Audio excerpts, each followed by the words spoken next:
চলন্ত গাড়িতে পরিচয় করেছো তাদেরকে অনুরোধ করে বলছি তারা মিছিলে হাঁটো। বাচ্চারা তোমরা গাড়ি থেকে পিছন থেকে নেমে পড়ো।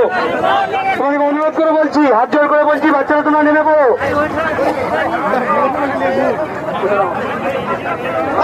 জানি আমরা এই রোদে কষ্ট হচ্ছে আপনাদের, আপনারা একটু কষ্ট করুন, গাড়ি থেকে নেমে পড়ুন। যারা ঝরে ঝরে যাচ্ছেন একটু নেমে পড়ুন দয়া করে। নারে তাকবীর।